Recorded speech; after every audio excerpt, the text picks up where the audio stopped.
Hi, I'm Karin. And I'm Elise, Welcome back to Poodle People, where we talk about all things poodles.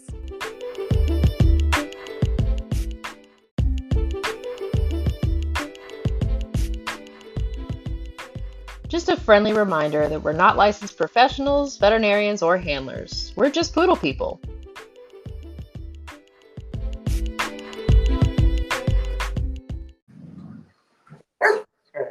Hey, Elise. Hello, Karin. How are you?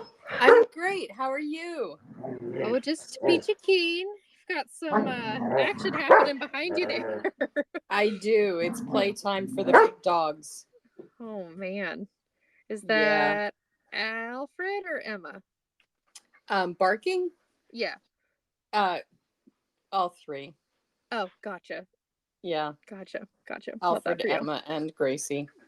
Oh, yes. I'm sure Liz is over there thinking, no, not for me. Too civilized for this. I think she's already gone to bed. Oh, well. Yeah. I feel that on a very spiritual level. Absolutely. When you can, go to bed early. Yeah, no kidding. The earlier the better in my book, but that just means you can get up earlier. Yep. But anyway, speaking of dogs, how are the pups this week? So the pups are great. We are working on crate training. And everyone is separated. So I have 3 different crates set up. And we are practicing in pairs so that nobody feels any trauma.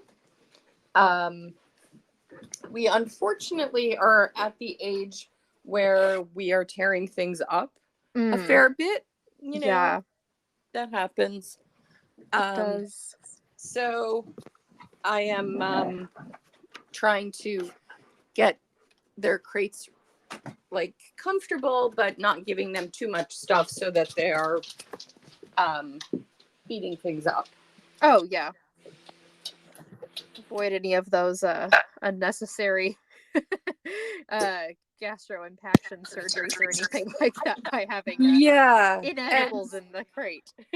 And they have realized that they can move their pee pads and their cushions around, so things just get chaotic in, so, but nice. It's all good. They're doing really well, really adjusting. One of them is so cute right now. I'm going to take a picture of this and send this to you. Our audience. Oh, she's just moved. She had her mouth through the bar like she was, a horrible prison person. But I'm sure it was just, all for show. Of course. So how are things with you? They're good. I traveled all last week, so I didn't even get to see my dog last week, which is kind of sad, but she did come greet me at the airport when I got back, and that was really special. And she's been real snuggly ever since. Like, Mom, please never leave. You haven't put your suitcase away yet. I'm not sure if you're gonna go or not. Yeah. But yeah, so that's, other than that, she's just still chasing lizards and collecting treats every morning from her friend down the street. I have to say the puppies are right at that age where they are starting to bond with me. So it's kind of bittersweet, but I'm ready for them to go to their new homes because I want them to start bonding with their new families. But it means that the mornings are so cute. Like, they just want to say hello to me, and they're so cuddly and like, I love you. And it's really dark. Yeah. Lots of personality. Like, they've decided that they want to be aware of your presence, and they're like, she's not so bad. She feeds us and sometimes plays with us. We love it. They don't want to go away, like in the morning. I usually want them out on the deck while they're eating breakfast just so I can clean up. Yeah, I bet. Yeah, trying to get them outside is a bit of a trick. Yeah, you have, 6 of them? That's a lot of little bodies to get coordinated. Yes. Yeah. And somebody's always running back through the door to be with me. So of course, they can't all be, in the same place at the same time. That would just make way too much sense, I'm sure. Yep. Well, cool. Well, that's nice. I like that Yeah. for you. Yeah, spending lots of time outside. I love that my dogs really get to experience the outdoors and learn in a safe outdoor environment where they really have very little I'm Y- watching from the deck or from the yard, but they get to run and play and romp and throw each other to the ground and all of that good stuff. Good old-fashioned sibling rivalry. We've all experienced Yeah. that, I think. And my yard is big enough that, boy, they exercise themselves and really develop some muscle, which is good at this age. It's really Yeah, nice. that is good. Well, Yeah. that's awesome. I'm happy for you on that front. It's nice to have them be able to kind of express themselves and have the space to do that. So that's Yeah. great. Yeah. Well, cool. So tonight we're talking about one of our favorite topics, and it is something that we could talk about every single week I think because we do talk about it every single week, whether we're on air or not, I think. we do. And, there also are even more formal programs like Leading Edge Dog Show Academy, which, is one of my favorite investments. Yeah. Um, so I attend every single webinar for Leading Edge Dog Show Academy that I can.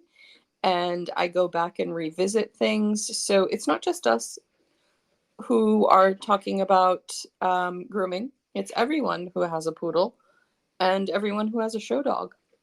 That's true. Yeah. So we are talking about grooming tonight, which I think that's the thing that's like the forefront of everyone's mind when they see or think of poodles, because I feel like people know that poodles have hair or like they just have like high maintenance coats. But we'll Yep. get into tonight, we're going to get into what Karin and I do for our own poodles. And it is quite different because Karin's caring for a show dog and I have when he's just a pet. So I keep her in pet trims and just kind of freestyle it on my own. But yeah. So Yeah. I guess we can start with like our setups. Karin, how, because I'm sure that's different too, Oh, yeah. with the way our houses are designed. So what does yours kind of look like? So mine is pretty professional. I have the luxury of having a basement, and I redid the basement so that it is a daytime kennel for the dogs, and also half of it is my grooming area. And I have a full-size bathtub that's raised with a special nozzle for it, and bathe my dogs there. And then I have two grooming tables. One is a larger area grooming table for Alfred, since it's hard for him to scrunch himself up on the small electric table when when he's on it for 4 hours. I think he needs Yeah. exercise. Yeah, some space. Yep, some space. So then I also have an electric table, um, and I have two force dryers, and I have my really life-changing splurge of a Speedy stand dryer. I'm still And jealous of that dryer. yeah, I hope it lasts a lifetime. It was a big investment, but it really changed the way that I was able to groom. Yeah. And now that I am better at grooming, I see how you can get a good finish with a force dryer, but it still is a challenge. And life is so much easier and so much more pleasant with a stand dryer. Noted. I think I've waffled back and forth on whether or not I need one, just because I'm one of those people that I like to have all of the fun equipment when I do projects, but I only have one dog and she doesn't have as much hair as Alfred, or honestly probably any of your other dogs. She's cut pretty short. Yeah. But the idea is nice. Maybe someday when we're visiting, we'll do an impromptu groom session, because that's what you want to do on your day off, is groom more. Yeah. The stand dryer is so versatile, and The dogs do not mind it at all. Alfred loves to be up underneath the stand dryer. And Elizabeth, who likes being dried the least, actually likes the stand dryer as well. And the puppies have been perfectly fine with the stand dryer. The That's force nice. dryer is really what causes stress, in my opinion. Yeah, I can see that. Winnie's Yeah, not a big forced dryer girl, but she mostly puts up with it because she kind of has to. It's that, or she's not going to get dried, and we don't want that. yeah. Um, well, that's cool. So that is kind of an idea of how my basement setup works. It's really handy. I had it painted bright white so that I had a lot more light, Good. and I installed a lot of overhead fluorescent lights because I learned after grooming Max Lieberman for 15 years in the dark, basically.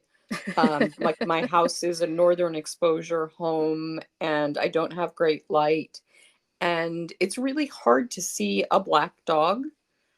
Tell me Um, about it. I know. yeah.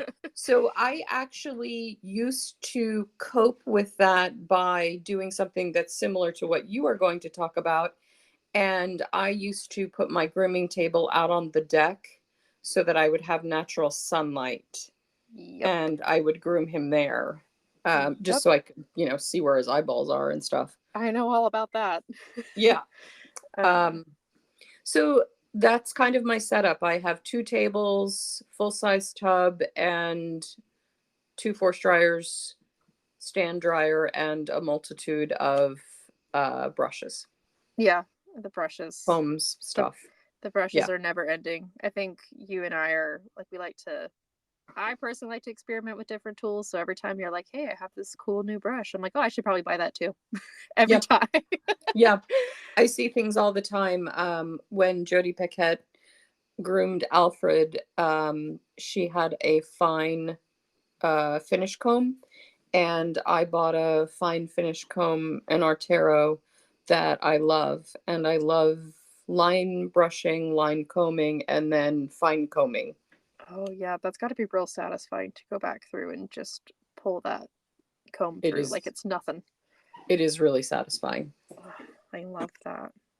Well, so my setup for our listeners is a lot different than Karen's. I only have Winnie. She's my only dog right now. And I live in a little condo that we rent, so I can't make a lot of modifications like to the space in the sense that like I can't like build anything in or change the bathrooms or anything like that. So for Winnie, we also live in the desert, so we have a quite different climate than Karen does. So we do a lot of grooming outside.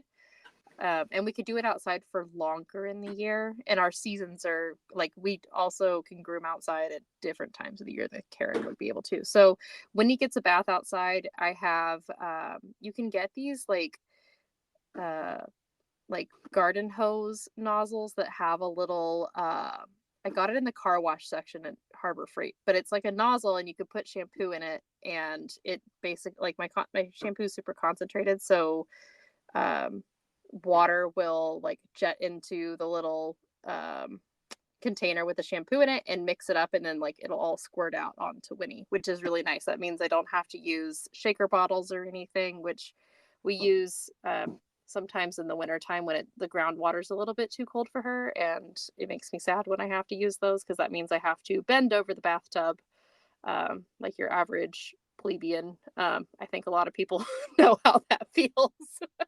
I don't have Karen's luxury of the raised bathtub. I wish I did though, because that thing's sweet. So I bathe her outside. The groundwater's warm enough to where I also will like rinse myself off, and then when it comes to like my table, I just bought like a table off of Chewy. It could probably be a little bit bigger for her, but it does the job.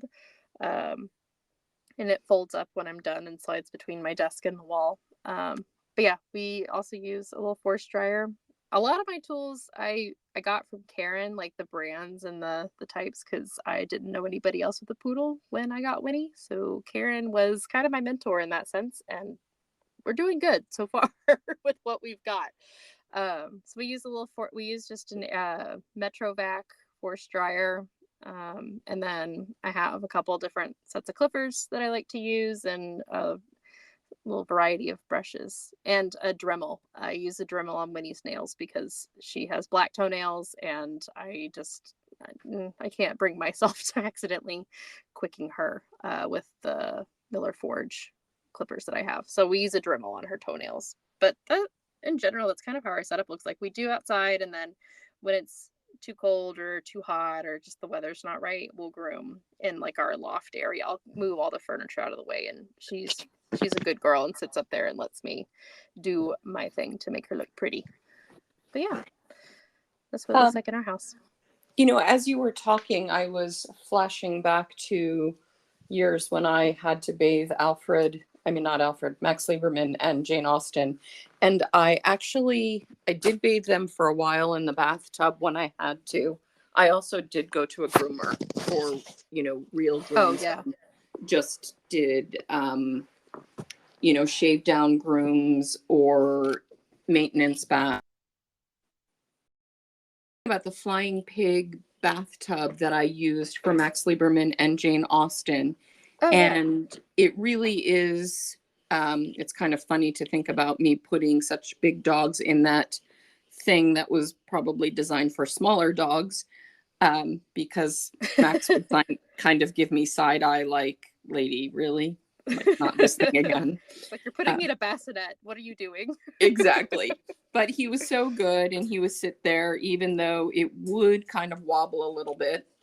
But it made it a lot easier for me because I didn't have to lift him up and down or bend over the bathtub quite as much. Oh, yeah. So thank goodness he was very, easygoing and amenable. Jane as well. But honestly, it is a luxury to have what I have. Yeah, you've got like the Rolls Royce of bathtubs going on over there, in my opinion. In my humble opinion, where I sometimes just like throw a suit on and get in the bathtub with Winnie because it hurts my back less to just sit in there with her. Yeah. That's kind of my go-to. But yeah, your raised bathtub's real nice. I'm very jealous of that. And for anyone who's listening, I did it on the cheap. I bought a bathtub at Lowe's that was in the clearance section, and I think it was under $50. So I just had my carpenter, build a little platform around it and plumb water to it. So it's not like it's, anything that fancy.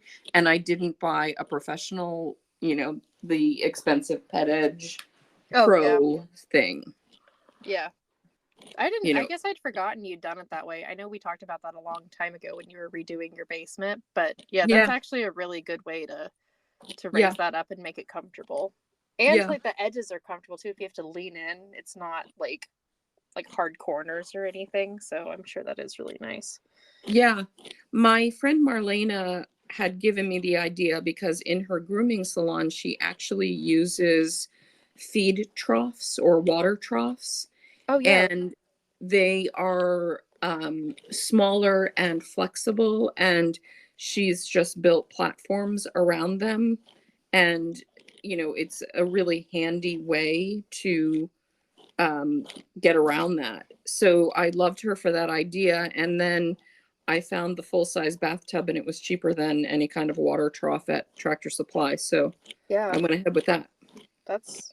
Honestly, I can appreciate the resourcefulness and the budget friendliness because I feel like we're all there these days, Karin. Yeah, inflation isn't going backwards, so I like that. That's cool. Yeah. So, Elise, tell us how often you groom and what your kind of weekly schedule looks like. Oh, yeah. So and that is going to probably differ between the two of us. So Winnie is so right now it's real hot outside still. So Winnie's kept in a really short coat. She wears an F7F, so real short coat.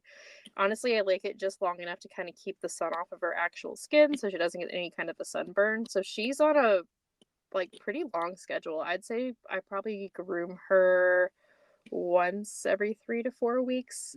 I used to do it a lot more frequently than that, especially when she was younger. Poodles go through this kind of obnoxious coat change phase where they're shedding their puppy coat into their adult coat. And in that case, we were grooming like every other weekend, all the time, just to make sure that we weren't matting. But now that she's older and I've kind of gotten a really good handle on her coat, it's like once every 3 to 4 weeks, I'd say. And I'm doing, face, feet, and fanny at that time, all that stuff, just to keep everything clean and sanitary. Because she does sleep in the bed with us, and I don't like to let the poodle face get too long because I don't like swamp face, which is kind of my little term for like water and like a beard or all over the face, and food gets stuck to the hair, and I can't with that. But yeah, so it's 3 to 4 weeks for me. And you used to experiment. I can remember when you lived here, you had Winnie in a lot of different cuts all of the time, and you used to be more experimental. I know now, you're living in the desert and short is better for everyone. But what were some of your favorite cuts? So I did my own continental cut one time just because I thought it would be fun, and I did it totally wrong. Like I ended up taking her to a professional groomer. Winnie's only been to a professional groomer, I think, twice in her life, just because I got her in the pandemic and kind of had to learn on the fly. But the second time she went to a professional groomer, I had them clean up my continental cut, and she looked way better after that. I did not know what I was doing. But so she's had that. She's had a couple of other like fun little haircuts, but my favorite is what's called the Miami trim. So it's like a 7F all over her body, and then like she has kind of like the little like bell bottomy kind of boots going on with the leg hair, the palms, and then like a fluffy head and a fluffy tail, which I love. It's just enough maintenance for me. Yeah, that's my favorite on her. So if it makes you feel better, I just put my 3 girls in modified continentals, and I messed up everyone's pattern a little bit. I was talking on the phone when I was putting Elizabeth's rosettes on, and on one side I don't know, I lost my mind. So I know that'll fill in quickly, so that's not a big deal. And then the other 2 girls, I was worried about putting their rosettes too far forward. And then of course, once they're dry, I'm like, oh my gosh, they're so far back. So I still have to adjust those. Yeah, look like they're wearing butt pads or something back there. Yeah. I think last year I did. I mean, sometimes I just like to, derail myself on Winnie and kind of go rogue. So last year I used like I have this like little like toe blade. I think it's 7/8 of an inch or something like that. And I like traced these little hearts out of her hair. And then I shaved everything except for where these little hearts were. So she had these poofy little like hearts like on her body, which was really cute. And then I eventually grew everything else out and then shaved her back down so it would all match. But that was a fun one too. Yeah. So if you were stuck on a desert island with your poodle, what would be your go-to tool that you would have to have with you? Oh man. I'm a sucker for just a comb.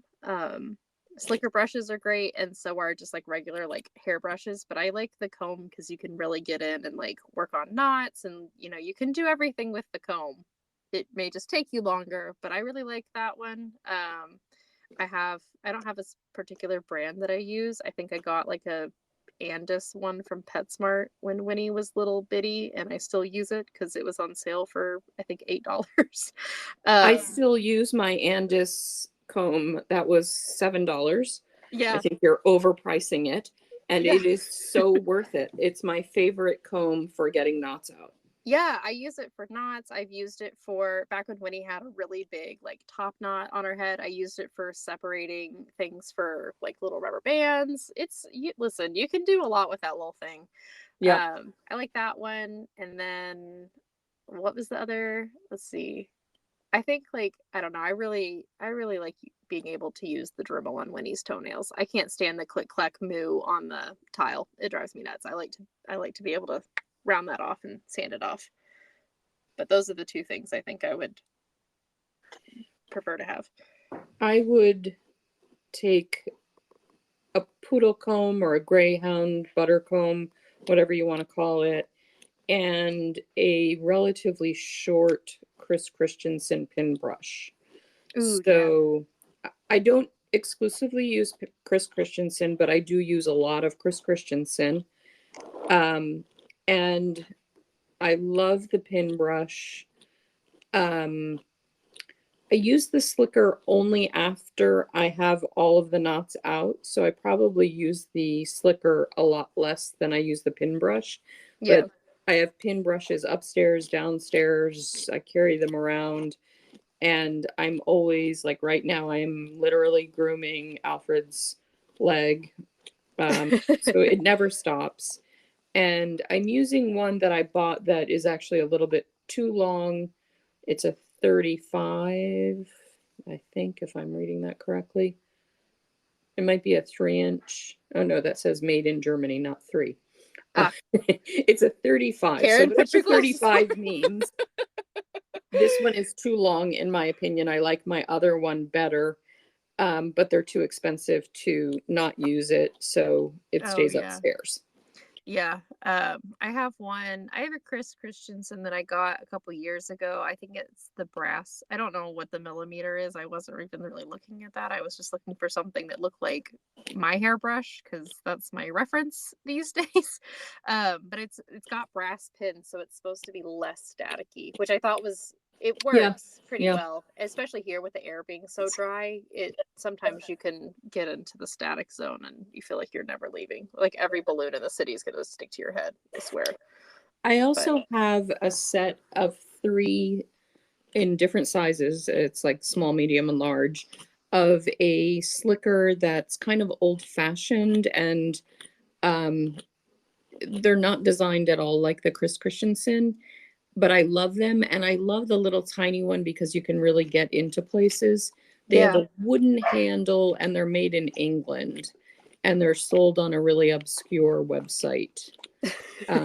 lovely. So, for you Googlers out there, you go ahead and try and find them.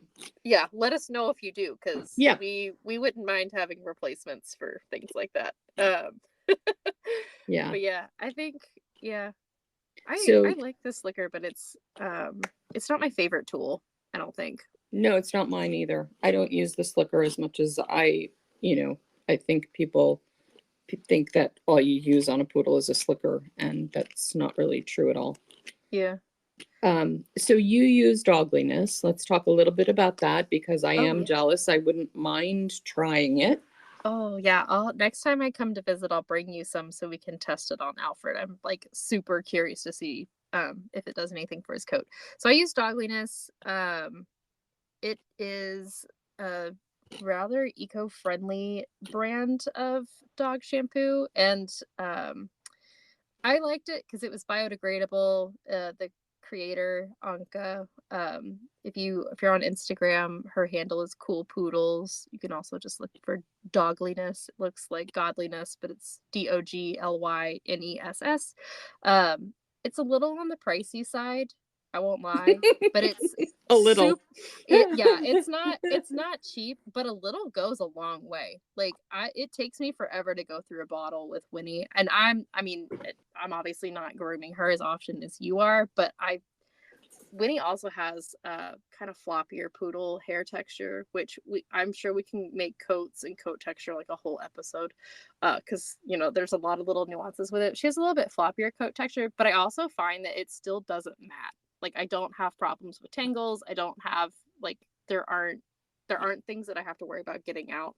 But anyway, so this brand, Dogliness, it's super eco-friendly. It's biodegradable. I love that everything about it like is also built with the environment in mind. So like the bottles are made out of sugarcane. They fully biodegrade. You can compost them. Everything That's from the cool. glue on their everything from the glue on their labels to the label themselves, like all of that biodegrades, which I love. And I read something on their site that it kind of got me thinking. Pets create a lot of waste, and there are a lot of like plastics and like waste products that kind of come with dogs. Think of like poop bags I don't know if you worry about poop bags, Karen, with your yard, but I do because I live in a condo. Like poop bags, like you're throwing a piece of plastic into a landfill with literal dog poo in it every time they go to the Yeah, bathroom. I know. But I'm also if anybody has a good recommendation for a great biodegradable poop bag, you should email us because I would love to hear your thoughts. Anyway, back to the dog shampoo because that's what we're talking about. I found that like I only have to use like a tablespoon on my whole dog, and that was when Winnie was in like a full coat, like her coat all the way around was a couple inches long, and I found that it worked really well. Her coat is super healthy, shiny, soft, which I know is kind of arguable with the poodle hair texture, but like she's like real nice to pet, kind of like a stuffed animal. I have admittedly tried it on my own hair. I am not a dog, but I have found that it makes my own hair feels nice after I use it. It's shiny, it's healthy. I don't have like flakiness or anything afterwards. It feels strong. So if you wanted that kind of review, there's that. But it is on the pricier side, but I think what you're getting like per use is actually pretty economical. They're in like it's all you have to order it. It comes from Germany. Their dispatching is really nice. Like you get it in like the same week or like 10 days after you order it, which I think is great. And yeah, you only use like a tablespoon at a time for your whole dog. And I could probably use less and still make it work for Winnie if I wanted to. But it also smells really good. We like stuff that smells good, Karin. We do. I actually use a brushing spray just because it smells good. So my basic shampoo for Alfred is Crown Royal. Oh, yeah. And I use probably 3 different Crown Royal products on a regular basis. The Crown Royal, so Allison's mantra, Allison Alexander of Leading Edge Dog Show, her mantra is that you should wash white or cream dogs with a cream or white shampoo. Oh, yeah. And well, I'm breaking that rule with Crown Royal because it is like grapefruit pink. But I haven't switched to something else yet. I might. I have occasionally used other shampoos on him, but he really has so much hair that I have to readjust things when I change. So it's easier just to stick with something that works. Yeah. On I don't the blame puppy, you. yeah, it is, I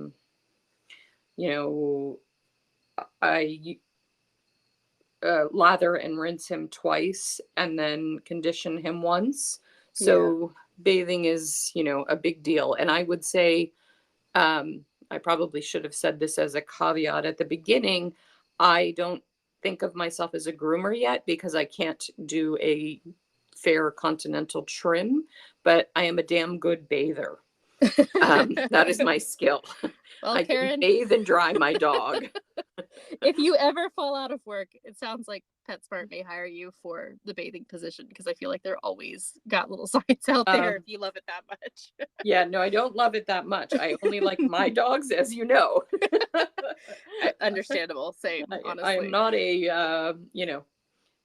I will not be online for PetSmart unless something horrible happens. Fair enough. Fair Yeah. enough.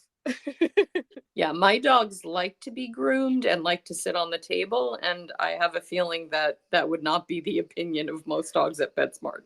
No, I think poodles are kind of special in that way, especially if you get them as puppies and keep them up, like up to date with their hair. They're like remarkably well behaved on the table for the most part. Winnie has her own issues, but that's we can't be perfect.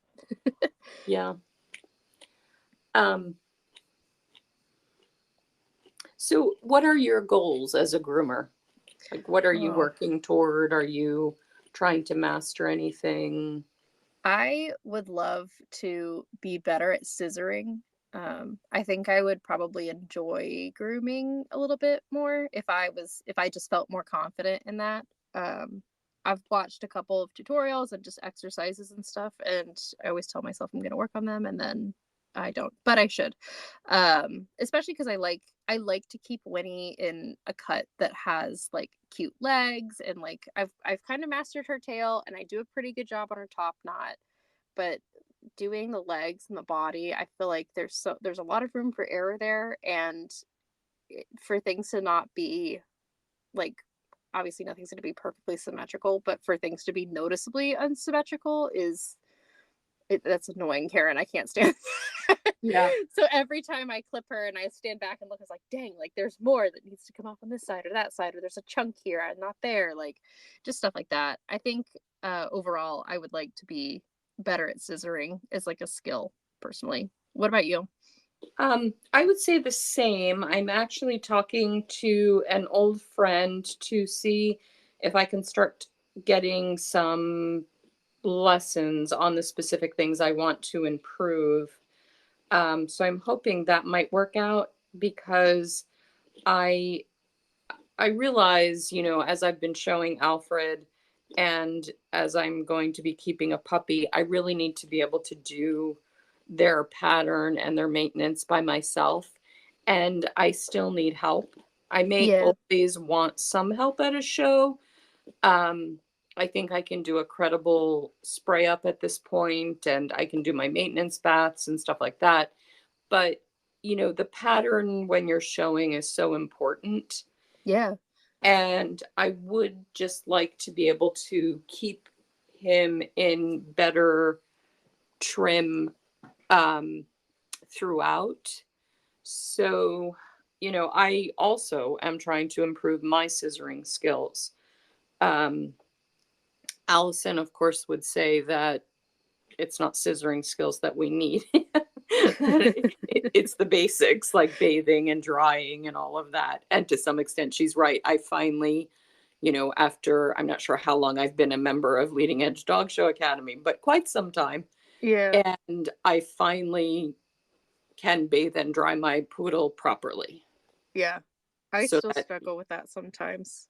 yeah, But it really, until I started participating in her webinars, I didn't understand all the things I was doing wrong. And they're small, but they make a big difference.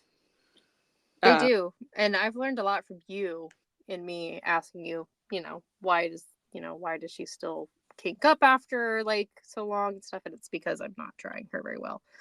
Um, yeah, yeah, that's a big deal. yeah. Not drying correctly, not bathing systematically, not drying thoroughly, all of those things, um, make a big difference. I'm still not incredibly systematic about how I, even lather and then dry. And I need to kind of solidify those things in my mind, so that I'm more proficient and professional about my approach. Um, Consistency is really important, but we Yeah. are consistent. His coat gets brushed out all the time. We're pretty much tangle free, knock wood.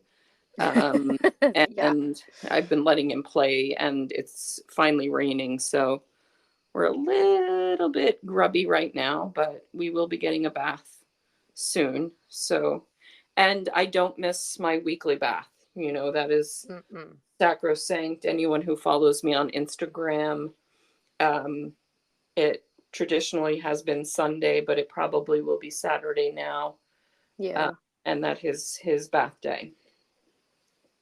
Yeah. I've kind of had to put Winnie's in calendar sometimes just because I'll get to where I'm like, all right, well, she probably needs a bath, and then I'll sit there and like, I like poodles are kind of neat because they don't have like I don't feel like they have the dog smell. You know No, what I'm they talking don't. about? Like they get it eventually, but they don't like inherently smell like dog. Like my house, I feel like doesn't smell like dog. I might also be nose blind, but in my No, opinion, my house no. doesn't smell like dog. But when I start smelling the dog smell, I'm like, all right, it is time. Our coat has oils in it. It needs to come out. We need a reset over here. And that's kind of Yeah. yeah. Um, with 4 adults and 6 puppies and rain and some mud, I might not be smelling so great at my house. You're Um, the exception, not the rule, Karen. yeah, so, I've had to mop and vacuum like crazy, but I think that they all could use a bath. So it'll be a good weekend. And I think it'll be the puppy's fourth grooming session. So Oh that'll yeah. be fun. That's good. I'm glad you're able to get them. I know we've talked about it in our pup dates in weeks past, but I'm glad you're able to get them kind of used to that on a kind of regular basis because it matters. Yeah. Winnie has never liked the bathing process. I remember even when she was little, her breeder would tell me, like, you know, she'd send pictures, like, oh yeah, they got baths today. She's like, yeah, yours doesn't like it. I'm like, okay, noted. She still doesn't like it, but she puts up with it pretty Mine well. don't mine don't necessarily love the bath, but they love the grooming table.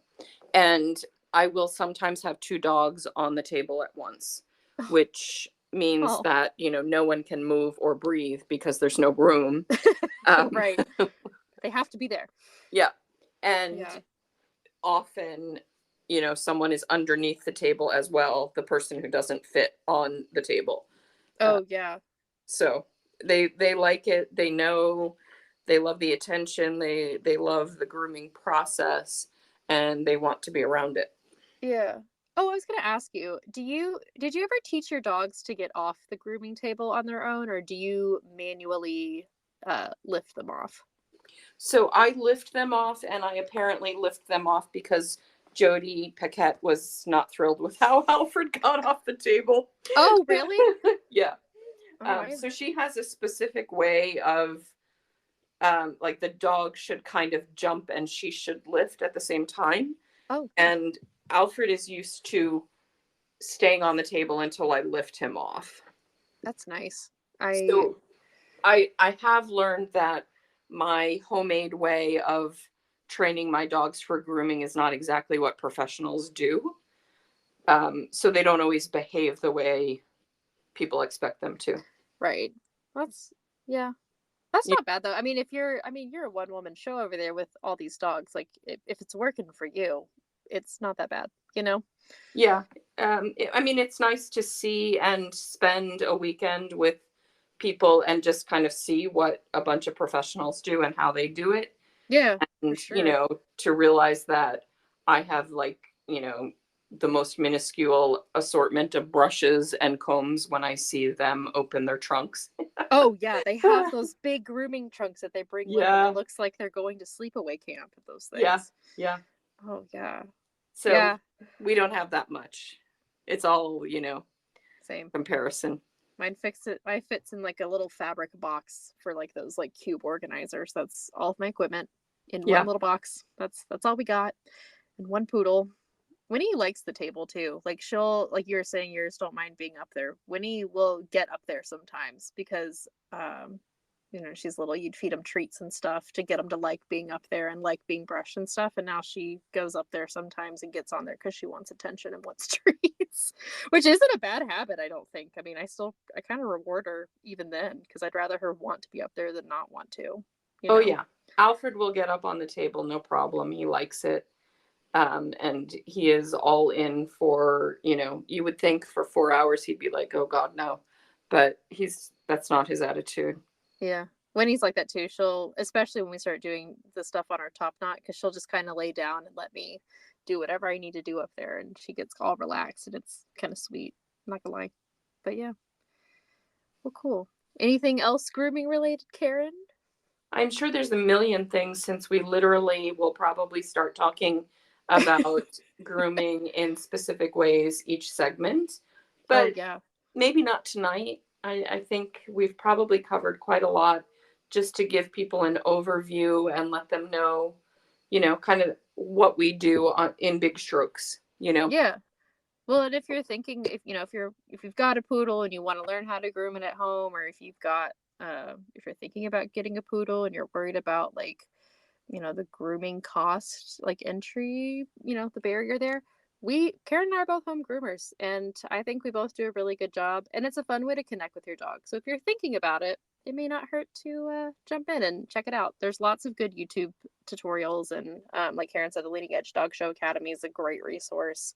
But if you're like me and you're on YouTube, there's lots of videos on how to do little things like that. That's kind of how I learned. But yeah. Yeah. I love Leading Edge Dog Show Academy. It really has changed everything for me from breeding to handling to grooming, obviously. But I think that there is an entry point for everyone. You can do it on the cheap.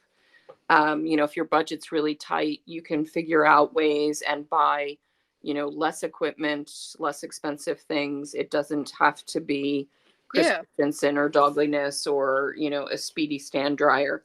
There are a lot of ways that you can do things with less money Oh, and still have a really nice outcome. oh yeah. I used to dry Winnie with my Conair hair dryer for the longest time. That was our dryer. We did not have a nice force dryer. We just we just used mine for both of us. Yeah, there's definitely ways around it. If you have Yeah, questions about if you're thinking about maybe grooming your own poodle, like we're not professionals, but we definitely have we've done a lot of trial and error. So if you have questions, feel free to email us, get in touch. We'd love to chat with you about it, tell you about our experiences. absolutely. Well, cool. Well, thanks, Karin. I hope everyone has a great week, and we will see you next time. Okay, bye. Bye. Thanks for listening, and remember, a poodle will change your life.